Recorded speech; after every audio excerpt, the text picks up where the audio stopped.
First up at 6, a judge decided today that 2 of the suspects in the Ybor City shooting will be held without bond until at least next week. 14-year-old Caden Abney is charged with murder in the shooting death of 20-year-old Harrison Boonstapple, and 21-year-old Dwayne Tillman is charged with attempted murder for allegedly firing into a crowd during the melee. It has been 6 weeks now since violence erupted in the early morning hours as people spilled out of the bars on 7th Avenue.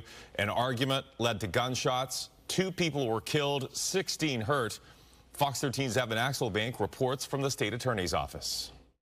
Family members of one of the victims were relieved to hear that neither of these suspects will be getting out of jail anytime soon, not at least until their pretrial hearings are held next week.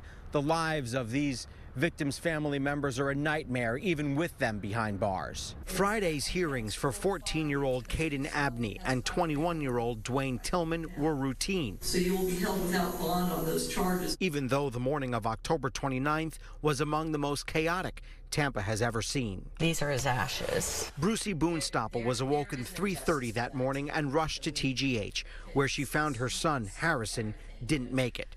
His ashes were delivered Wednesday, the same day police announced they'd tied the bullet found in Harrison to the gun fired by Caden Abney. The next day, Thursday, police charged Dwayne Tillman with attempted murder for firing into the crowd, though they couldn't yet say if anyone was injured by those bullets. It showed that people are coming forward and people are being affected instead of letting it be another shooting. A judge said both would be held at least until their pretrial hearings next week. Prosecutors are still looking through 1,700 video clips from cell phones and surveillance cameras to piece together as much as possible about the shooting that shook Ybor City. It's a long process, but it's a process that we will hopefully have to only do one time. We want to get it right. The court process could take years, and they hope it will include at least one more suspect. 22-year-old Tyrell Phillips is already charged with killing a 14-year-old in that shooting, but detectives are still looking for at least one more shooter. I'm not prepared to live my life without my son, so I will do it.